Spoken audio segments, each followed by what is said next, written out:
Hello, and welcome back to Dez and Marco, the podcast whose name was right all along. I'm Dez. And I'm Marco. Welcome. Welcome back, everybody. We're going to kick off things as we usually do, and we will firstly talk about our beers, and then we'll talk about some tech news, moving on to our main body of today's podcast. Without further ado, Marco, what beer have you got?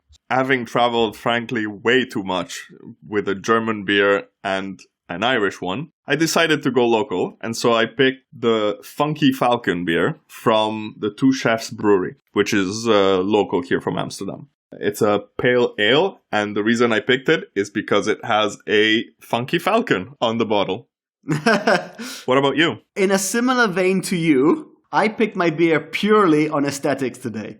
It's a German beer. I was actually torn between this beer and a Belgian beer, but I've gone for the German one this week. Well, it's the first beer I've ever seen which has got a very distinct steampunk aesthetic. It's like literally based around a steampunk story. The brewery is called, I can't even pronounce it, Privatbrauerei from Mannheim. So I think that means private brewery. Yeah, I'll talk about the beer a bit later on, but it's a session IPA. Okay, good. Also, we have some listeners from Germany and none from Belgium, so I don't see why we should be doing them any favors.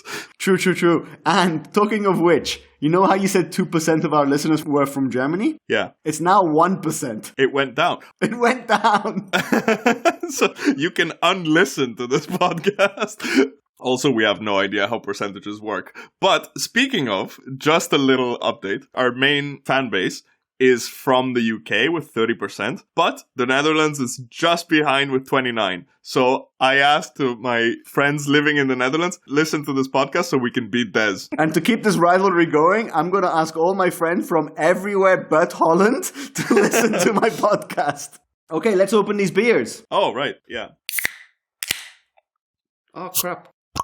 I got beer all over my laptop. We should put, like in The Simpsons, when they put, like, technical difficulties. And it's like, well, cheers. Cheers. I've been a bit posh this week as well, and I've got a glass so I can admire the color of my beer. Wow. Then I expect you to talk about it at the end. It's yellow. Whoa. Does it have foam on top? How about we start with the news? That's the plan. Right. Remember last week we were talking about how Netflix announced that they will issue 70 new movies throughout 2021 and at least one new one per week. Yes. Shortly after, I got an email from them saying that they were going to raise my subscription cost by €1. I think they didn't take that well the fact that we were questioning that 70 movies and how many of those are probably gonna be good. So this Marco, I don't know what you're on about. They offered me a discount. They said, "Dear Dez, your short comments on Netflix and its services were fantastic, and we're giving you a lifetime discount." Yeah, so I think they didn't take well my comments, so that's that. Yeah, there's also some sad news in the tech world, isn't there? Yeah, that's right. So Takaya Imamura, do you know who he is? No. All right, so he is a director and producer at Nintendo. He's been involved with the creation of some characters like Captain Falcon from the F-Zero franchise. Oh, I love him. Yeah, and Fox McCloud of the Star Fox My two universe. favorite characters on Super Smash Bros. Really? Oh, we should do an episode about that. No, I like Kirby. He eats... He's the all-rounder. He's the one at the beginning. But Captain Falcon has like the Falcon Punch, which is fast and powerful. Well, again, let's not forget, I'm terrible at video games.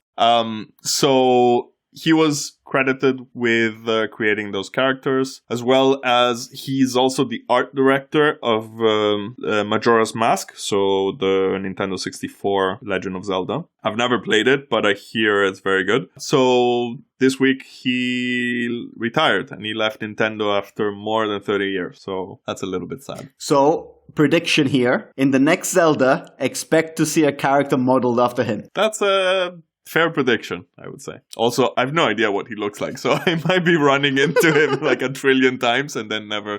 On other news, we're talking about the various services like Peacock, Disney Plus, all launching after having sort of stopped selling their content to Netflix. And there's a new kid on the block. Yeah, new kid on the block, a new streaming service. Yeah, which is actually an old one that's just being rebranded. So it's gonna be launching on March 4th. Presumably in the US, and it's called Paramount Plus. What exclusives does it have? none. Like, they don't have any big franchises. I think they have the Mission Impossible franchise. But anyway, you can watch Nickelodeon and MTV, apparently. But I haven't watched MTV for, like... So you can watch TV, years. basically. Yeah, pretty much. But on demand, it's like this brand new concept that's, like, way out there. Way out Yeah, there. it's basically the future, but today. So in case you were thinking that there aren't enough streaming services out there, there's going to be a new one. Wow, I for one cannot wait. Yeah. That was sarcasm, by the way, just in case it doesn't come across. I wonder how this will evolve. Like, is this what we're going to have in the future? Like, you're going to have to be subscribed to 20 different... That's what they want, but I think the reality is there is a thing as like fatigue. In the sense that, you know, people are less reluctant to cancel a subscription to a service they already use. So, like, the latecomers, they're going to have to really up the game. Like, Disney has a huge library, and it's got the money to basically, you know, with the Marvel universe and Pixar movies and so on and so forth, and Star Wars, they've got a huge intellectual property to attract people, and it's been a success. Paramount, a bit less. I mean, even Warner Brothers... And even like Peacock. I mean, if you're not a fan of The Office, there's like no reason. Yeah, there's like the odd sitcom here and there, but that's pretty much it. Yeah, I don't know. Like, I'm curious to see what will happen, because at one point, when all the series were like on different channels, piracy used to be a thing.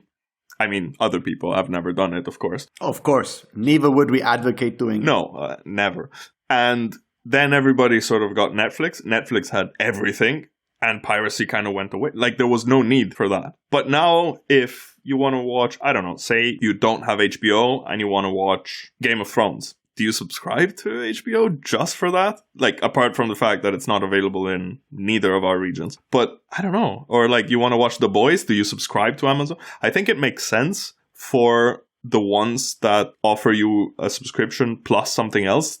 One example would be the Amazon Prime, which as an add-on, you get the streaming part. Or I'm thinking also of the Apple TV Plus, I think it's called, that you buy an Apple device and it comes with a subscription. Or you subscribe to their like storage plan, or like there's different levels of Apple subscription. And like as a sort of freebie, they give you this streaming thing. But like standalone streaming services like Netflix, I don't know how compelling they can be. I think Netflix has the advantage of having a pre-existing massive user base. And we've mentioned this before, like they're rising to the challenge by creating their own content. And the idea is to make the content compelling so that people stay. But they already have the user base. It's much harder to convince people who don't have a service to cough up the money to join. Yeah, no doubt. Unless you're Disney and you've got at least two of the most popular franchises ever. But just as an informational tidbit, you mentioned Game of Thrones, and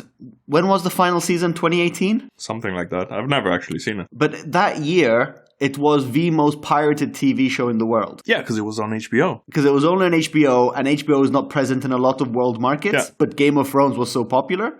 Again, people just wanted to watch that. There was no interest in paying £6 a month or whatever it's going to cost just to watch Game of Thrones. Yeah, exactly. And I think it also has to do with the fact that in a lot of regions, like, for example, here in the Netherlands or in Italy, it's on cable TV. Like, you had to get Sky in Italy to watch it. And you're not going to pay 40, 50, whatever euro per month just to watch Game of Thrones. But maybe 10 is okay, but then you can't just charge that much for one show. I think you're almost encouraged, maybe not to subscribe all the time, but they emphasize the ease of like jumping in and jumping out in the sense that if you've got a month off, give us your 10 euros or whatever, watch whatever you want, and then come back whenever you want later. Yeah, but on the other hand, I also think they kind of play onto that, like especially with the fact that they all give you the first month for free, like the first 30 days are always free.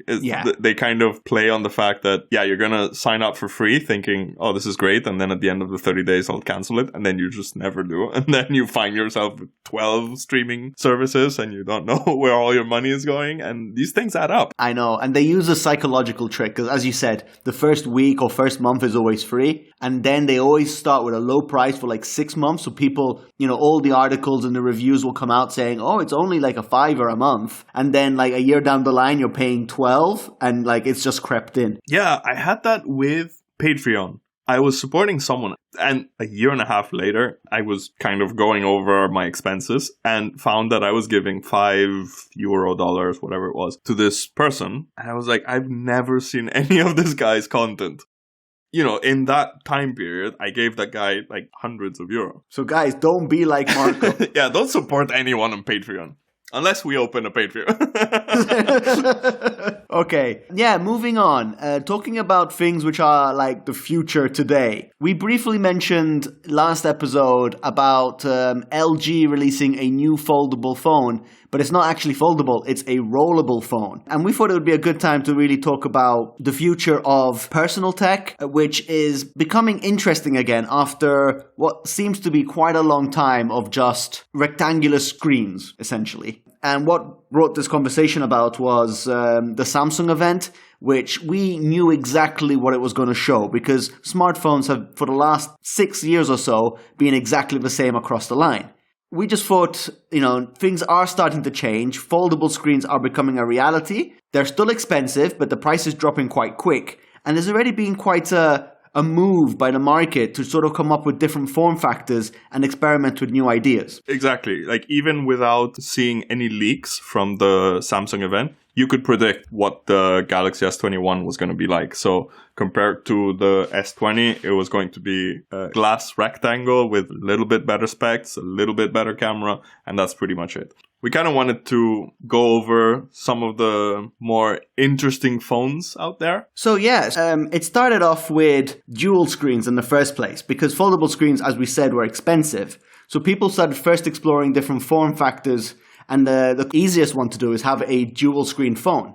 The two phones which sort of came to my mind were the series made by LG. Now, the LG phones, they've historically been very good.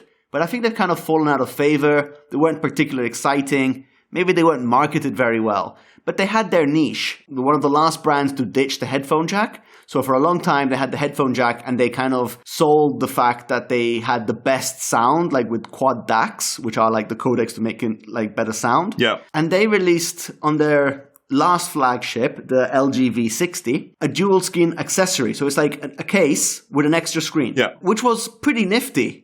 It did kill the battery life, but it maintained most of the features of the phone. You could still wirelessly charge, but extended the functionality of the phone because you all of a sudden had double the real estate. Yeah, that's right. And it all goes towards, let's say, a future where people are more and more reliant on just their phone. I think we're moving towards a future that, apart from enthusiasts like us, people just kind of just have their smartphone, let alone like a laptop. People have less TVs than they used to, and now people are using their phones for everything. And having a second screen to have a second app or to, let's say, watch content on a bigger screen makes a huge difference. I think what you said was very accurate. So more people are using the phone as the go-to for everything device. With that same approach, all phones look the same. So LG in particular decided that they needed to make their phones more interesting by focusing on the style element. And they've tried to revive their fortune with a lower cost mid-tier phone, which still performs very well, as is the trend, like the Google Pixel 5. However, they've also included the dual screen accessory, and I'm specifically talking about the LG Velvet, which is essentially a prettier, less expensive version of their V60, but they're really embracing this dual screen philosophy. And the price has also dropped from like $1,000 for the LG V60 to like $400, $500 for the LG Velvet, which unfortunately is not available in every market. But it was one of my contenders because it had everything you wanted in a phone except for like a top tier processor, which is not essential nowadays. No, like mid-tier is good enough. Yeah, it's fine. Unless you're like a pro gamer or like a seriously heavy user, and by heavy I mean using processor intensive programs, you don't need top tier. Yeah, and let's say to be devil's advocate, one argument against a mid-tier device would be longevity, because, like if you have a really powerful phone today, it's going to last that extra year down the line. Yeah, I think that's accurate. But considering phones don't tend to last more than 3 years in terms of updates and security updates and patches. Especially in the Android world. Yeah, exactly. Androids are notoriously bad for that. But yes, LG has been probably one of the companies that has been experimenting the most with different form factors. So they had the idea of having the case that adds a second screen to your smartphone so that you can run dual apps. But one interesting one that they came up with recently is the LG Wing. Yes. I think it's a really interesting concept. I'm not fully sold of it. So to give an idea, it has two screens overlapping. So one's on top of the other. And the one that's on top kind of rotates so that you have a sort of T-shaped phone. So there's the main screen that's horizontal, and then there's a little bit of the second screen underneath. Yeah. In the closed state, it looks like a normal smartphone, but then you like push the swivel and it's got some very sweet mechanics where it just kind of like flicks and it swivels into a T-shaped phone. And then your main screen becomes like a portrait mode screen. And underneath, you've got an extension of the screen. Landscape. Which shows, landscape, you're completely right. And underneath, you've got a small square screen, which essentially adds like a second space. Yeah, so for example, you could have your content horizontally, and then underneath you could have a keyboard. I think the main design was it was meant to act like a gimbal. Mm-hmm. And, all their teaser trailers and promotional content showcases how you can hold the phone comfortably and record in a landscape format, and that's its selling point. As a standalone product, it does it better than any other phone, but you can also just buy a gimbal. Yeah, probably. One thing I really appreciated about this one was that it reviewed great. Like, all the reviewers were enthusiastic by how different this was. Like, it was never meant to be a phone for the masses. It was never meant to be something that everybody bought, but it was just different. And at this stage, I think people are getting bored of the glass rectangle. And I think it's why LG are really pushing the boat, because they're kind of losing sales dramatically to their big cousin, which is Samsung. They're still popular in their domestic market, but they're not as popular in the rest of the world. And making smartphones isn't cheap. Yeah, exactly. Even for a company that makes their own screens like LG. But having said that, and having gone through 3 different kinds of foldable or weird phones, you know what I read today? What? That LG announced that they might be pulling out of the smartphone business. I did see this. I think this is maybe the swan song, like they're trying something different to see if it sparks sales or inspires people. It would be sad to see them go because everyone's done the safe bet recently. But anyway, they're coming out with the rollable phone, and it looks impressive. So slightly different. It starts off as a rectangle, but it stretches via an internal mechanism and becomes into like a tablet format. It only adds like 2 or 3 inches to the screen space, but it changes it from like a, 16:9 ratio to a more sort of bigger tablet format 5:4 ratio. Yeah. Who knows? We'll see how that develops. We mentioned the big cousin Samsung, and they've been doing foldables for quite a while now. They're already on generation 2. And I can't help but think, because they were the first ones to come out with a foldable phone, like a phone where the screen actually folds, which is like it was unthinkable up until a couple of years ago. So the Z or Z Fold. And the first generation was garbage. It was terrible. Like the screen broke. They had to recall it. Basically, it looks like a book. On the inside, the screen folds. And then on the outside, there was a very tiny display that you couldn't get anything done with. Like you could just answer phone calls basically from it. Like you couldn't text, you couldn't surf the web. And the selfie camera had a hideous notch, which was giant. And then like only a few months later, they came out with the second generation of it. And it was perfect. And everybody loves it. And like, you just really get the feeling that they just launched the first one just to charge like people a ton of money, like to charge early adopters a ton of money, and then come out with the actual phone that they want to come out because it had solved all the problems it had. If I remember correctly, they sent the phone out to, reviewers, YouTubers, etc. And the fallout was almost immediate because the screen had this very thin protective layer. And you could see the edges of it. And everyone assumed it was a screen protector. Yeah. But it was the actual screen. So people were actually tearing the screen off the phone. And then they're saying, my phone broke. And then you've messed up the design. Like, I love that they try. Oh, so do I. And as you said, it highlighted all the things they needed to fix. They delayed the delivery of the phone to fix that first generation as much as they could.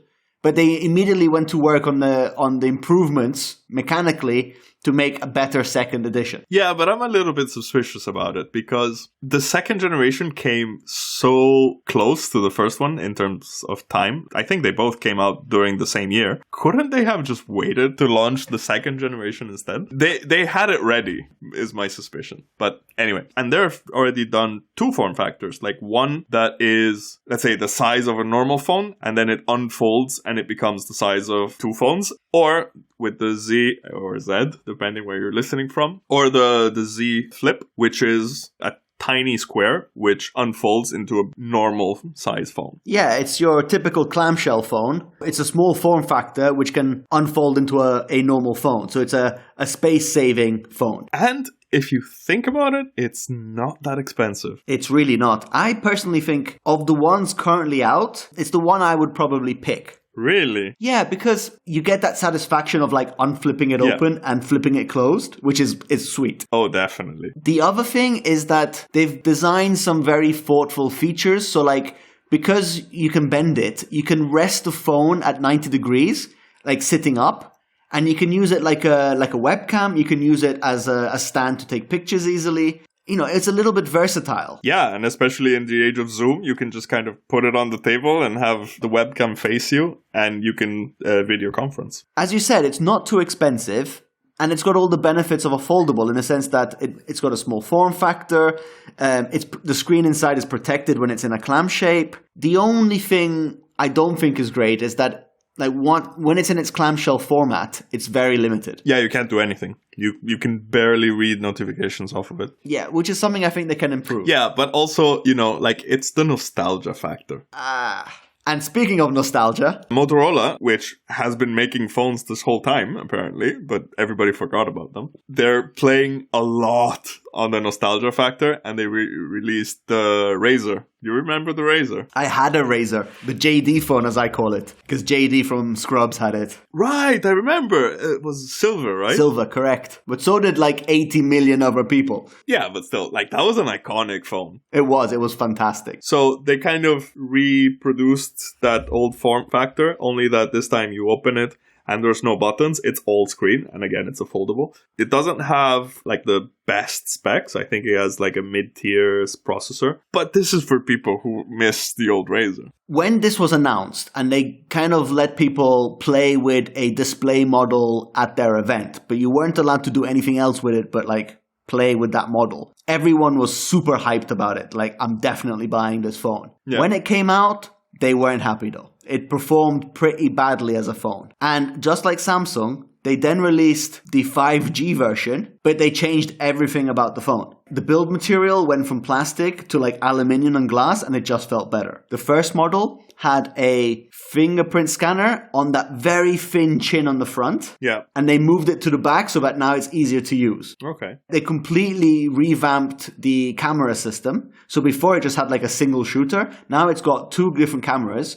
And the outwards camera becomes a selfie camera when the screen is closed. And they've introduced optical image stabilization and improved low light performance. The only thing which was good about the first one was the mechanical innovation. But everything else was garbage. Yeah, and the shape was, ooh, look at this. We're releasing a new phone that looks like an old one that everybody loved. Back when we were popular. And then they improved it, and actually people want the better version of the phone now. Because it is actually pretty good. Yeah, I don't know. I'm really, really tempted. At one point, the Samsung Flip was heavily discounted. I think it was down to €600-700. And I was really tempted to just go for it. But at the same time, our rule, you don't buy first generation of anything. No, exactly.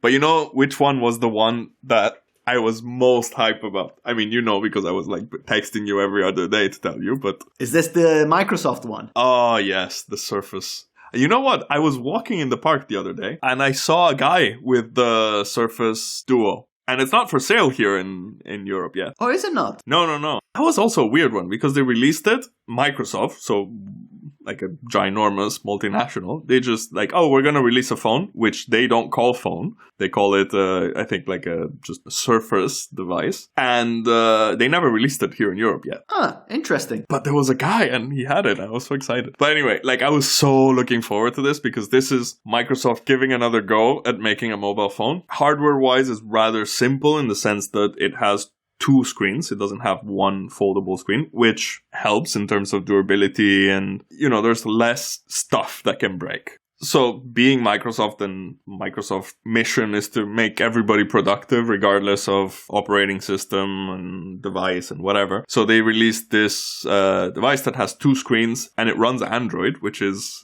kind of interesting. And, the cameras were garbage. The software was buggy because Android isn't really optimized for dual screens yet. I mean, they're working on it, but it's not. So they had to heavily modify Android to run, and people just couldn't quite understand how it worked. And all the reviewers were of the same idea. They were like, this is garbage, but there's potential. So that whenever they release the second or the third generation, it's going to be better. I'll be honest, it's an interesting device.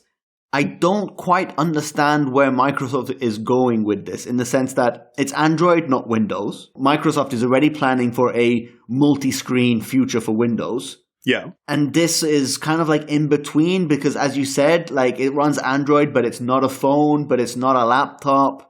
And I think it's kind of just lost in between that space. And I think that the fact that everybody's working from home hurt the story of this device, because they were trying to market it as you no longer need to bring your computer with you everywhere. You can just have this and it's enough to get all your stuff done remotely.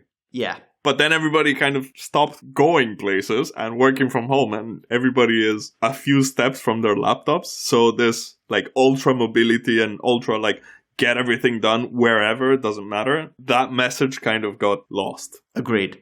So just moving on, some honorable mentions, which we haven't really spoken about, but there's also Huawei, the big nasty Chinese company. If you're the American government. Yes, which also has a foldable, and unlike the ones we've mentioned, it opens outwards, so it unfolds into a phone. So it's all screen basically on the outside and opens up to double up its screen space. Yeah, and it flattens to be sort of a tablet. Another interesting concept, but they didn't really make it in big numbers. It was almost like they made it just to show off that they could do it. Yeah, because they never released it in the end. I think it's a very limited production. Okay. And then the other one is a laptop, the Lenovo ThinkPad X1, which I'd love to talk about it another day because it ticks all my boxes in terms of a device. But it's the first commercially available laptop with a foldable screen. Let me ask you this. How do you feel about typing on a touchscreen? It comes with a keyboard. How does that work? So this is the genius of it. So imagine a pretty chunky-ish 13-inch screen, which you can fold in the middle and like a book. Yeah, so it's like the size of a book. Yes. You know how they all have a bit of a curved hinge, so it doesn't quite close 90 degrees? Yeah. In that space, they have a Bluetooth keyboard. So it's not a Bluetooth keyboard, it's magnetic, which you can put in between. So when you put it 90 degrees, like you would normal laptop, you can place this magnetic keyboard on top and use that to type on. Oh, that's clever. And it's included in the price. It's not like an additional accessory. And when everything is closed, it's perfectly closed. You know what I mean? There's no gaps. Okay, that's interesting. Also because one of the strengths of ThinkPads is the keyboard. It's just mind-blowing how good it is. The keyboard is not as good as the one on a normal ThinkPad because it's obviously something you can remove. But for me, I would have considered it the perfect productivity machine on the go. Yeah, so I guess to summarize everything, I think we're on the verge of a wave of new devices or new form factors, which really gets me hyped. But we're not there yet. You know when we will all be there? When? When Apple releases their foldable iPhone. There was actually a big leak from Bloomberg this week, giving a number of leaks from future Apple devices. So, and among others, they talked about the fact that Apple has begun testing or building prototypes with foldable screens. So whether we like it or not, Apple has a history of dictating where the market goes. And unlike Samsung, they typically release something when it's ready, not here's a prototype, test it for us, and then we'll come up with version 2 and that'll be better. True. So you just know that in a couple of years when they release their foldable, then the market will be flooded with devices like that. If I can recommend a YouTube series for you guys to watch, there is a YouTuber called Michael Fisher, aka Mr. Mobile, who has made a small series of videos called Into the Fold, where he discusses the new form factors and interesting form factors, acknowledging that we're on the verge of something new, like a new era. But he also runs a similar concept limited series called When Phones Were Fun. And this heralds back to maybe the golden age of mobile phones, where they came in all shapes and sizes, and they were sold selling like a unique feature, which was usually mechanical. But yeah, it's a nice retrospective of a bygone era when phones were fun. There were a couple of years where just Nokia came out with the craziest phones. Yeah, like a square phone with the numbers on the side, the N-Gage, a phone which was also like It was meant to be like a portable console. Yeah, but no one made games for it. No. There's so many to talk about. I'd recommend the video because it's a nice watch. But yeah, phones are becoming this be-all gadget and very futuristic, and we don't know what the future holds. This kind of leads us on to our next quick review of something that Marco is hyped about. So, Mr. Gadget Man, what are you hyped about? Yeah, so I'm really hyped about, hopefully, a movie that comes out in April. It was meant to come out last year, but then it got delayed a few times. And it's the latest and final Daniel Craig James Bond movie, No Time to Die. Oh, Bond. Yes, Bond. And to get myself hyped about it, I decided to watch all of his 007 movies. Sweet. That must have taken you ages. It's only 4 movies. I mean, what am I going to do? It's not like I can go to a bar or anything. I rewatched Casino Royale, Quantum of Solace, Skyfall, and Spectre. And I wanted to talk about them for a little bit. Yeah, go for it. Okay, I was too small to remember the old school James Bond movies, like the Sean Connery ones. So I can't really compare. I just remember seeing the Pierce Brosnan one, and they were terrible. Apart from GoldenEye, they were really bad. Apart from GoldenEye, I have to agree with you. Like, especially the last ones. I can't remember the title. Like, Tomorrow Never Dies and whatever, The World Is Not Enough and Die Another Day. Die Another Day. And, I honestly can't remember the plots of any of them. But I do remember that they had become basically 2-hour-long commercials because it was product placement taken to the next level where it was only product placement, like there wasn't a plot or anything happening. So those were pretty bad. But then out of the blue, Casino Royale comes out and it is amazing. Have you seen them? I have seen them, but I admit I didn't think they were good action movies, better than the Pierce Brosnan ones, but they're not spectacular. Okay, it's interesting that you say that. Because, like, in my view, they're really good action movies. As long as they're just action movies. Because one thing I noticed that compared to the previous one, there is a little bit of character development. Like, you get why Bond is the way he is. As in, like, this cold womanizer kind of person. By the way, spoilers. Because, like, in the first movie, in Casino Royale, he falls madly in love with this girl, played by Ava Green, and then she betrays him and dies. Following that, like, throughout the 3 remaining movies, you see that affects him. Like, the fact that, like, he trusted someone and got betrayed. And so, okay, trusting is off the table. Like, now I'm gonna be, like, a cold-blooded killer. Cool. You can see that, like, his character kind of progresses throughout the movies. Not massively, but you understand what drives him and why he is the way he is. Which is cool. Like, I genuinely enjoyed that. The action scenes of all 4 movies is incredible. I think, like, going from Pierce Brosnan, who is not exactly the athletic type, to Daniel Craig, who's, like, if he needs to get into a fist fight, he will get into a fist fight. Like, I think it's refreshing. And then the glamour from the Bond movies, because that's what Bond is all about. Like, it's, like, fancy locations, like, casinos, and you go to Shanghai, and then you go to Italy, like, in Venice. And it's so cool. And he's always wearing a suit, and the woman is always wearing, like, a nightdress, and it's just so glamorous. It's awesome. And you get to drive the Aston Martin, and, like, you can't be impartial to that. I do think that it has brought Bond into, like, the 21st century, because what you describe as glamorous would have not have been traditional blonde glamorous. Like, I don't think he wears a tuxedo that often. It's not cocktail parties. It's, like, fancy locations and nice cars and nice people. Whereas the old Bond was kind of like money, glamour, fancy locations as well, but kind of like, welcome to my private island, Mr. Bond. Yeah, I expect you to die. Yes, I expect you to die with pussy galore. Yeah, which is a real character, not a swear word, so it's safe for work. But I love that you say that it brings Bond into the 21st century, because in a lot of aspects it does, but I found that the two main weaknesses of this are exactly what you're saying. Bond is a character that has been written decades ago, and I don't feel like there's a need for Bond going forward.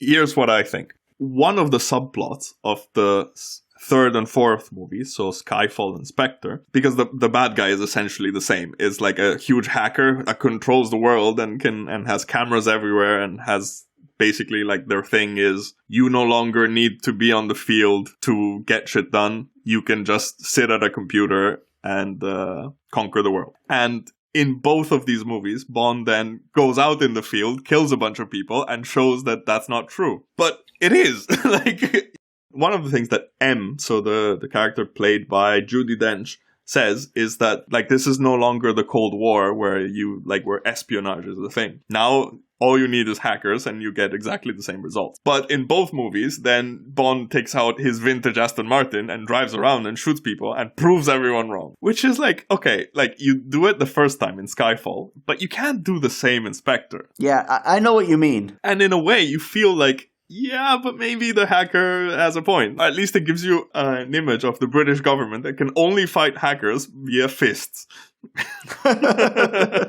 Which is like, okay, you can do it once, you can do it twice, but what if there's 3 hackers? Like, you can't have James Bond go in 3 different places and punch people. So there's that. And then secondly, like, something that I found really weird now, it doesn't make any more sense now in 2021, is the role of the Bond girl. In the 60s, when Sean Connery was Bond and his thing was like, I'm Bond, I flirt with everybody, and you would have characters like Pussy Galore, which is... Hey, she's a well-constructed, fully developed character. Yeah, no doubt.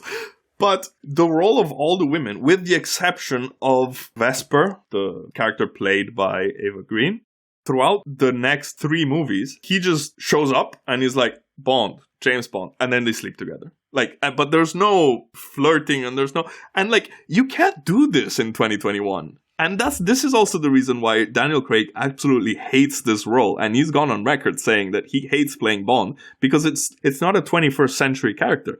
Like, in the 60s, you want to portray the spy as also like the cool guy that like gets all the girls. But in 2021, you cannot do this. Like, it just makes no sense. Well, we'll see what he does with the next one, which has obviously been postponed because of COVID. But he had finished his contract and they managed to lure him back in for one final movie, which, as you said, he very vocally and publicly said he'd had enough of Bond.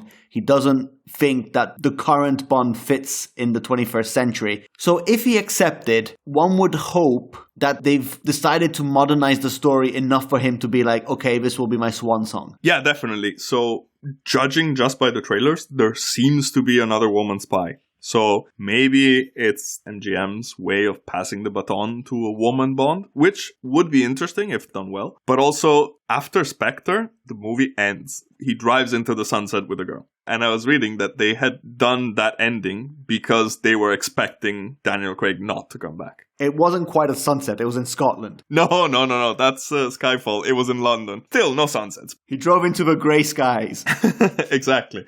But no, so I was like rewatching these movies now in the aftermath of the whole Me Too movement. It just feels out of place. I get it that there's some elements of that make up a Bond movie, but this really felt out of place. There definitely was a formula which they probably felt they had to fill, like, Bond, villain, woman, success. You should rewatch them because I think they're really good movies. There's just like a couple of things that make me a little bit uncomfortable nowadays. My personal tier list is Skyfall's the best one, followed by Casino Royale, followed by Spectre, and then Quantum of Solace, which was a little bit weak. Talking about things which are weak, how is your beer? I think this tells more about your beer than mine. So, it's a pale ale. Oh wow, no, let me read what's on the bottle. This is great. Funky Falcon. Greetings, Earthling. Get ready for battle. Drink me, spread your wings, and bust some moves on the dance floor. Like no one's watching. Go for it and feel like a double rainbow.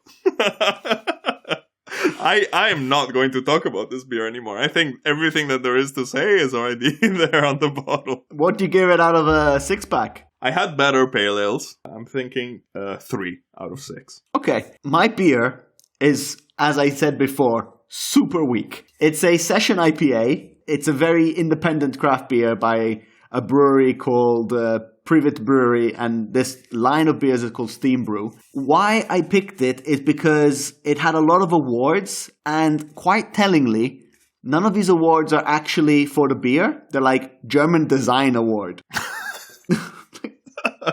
So it's style over substance in my eye.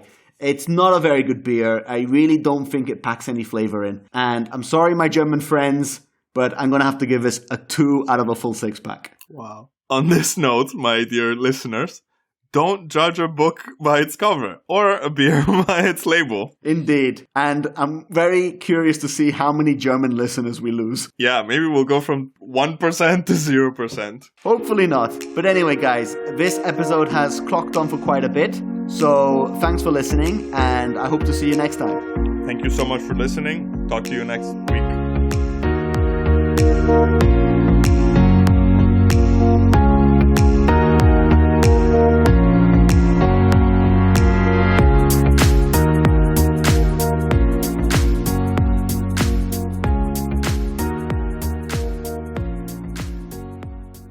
Welcome to my private island, Mr. Bond. I expect you to die.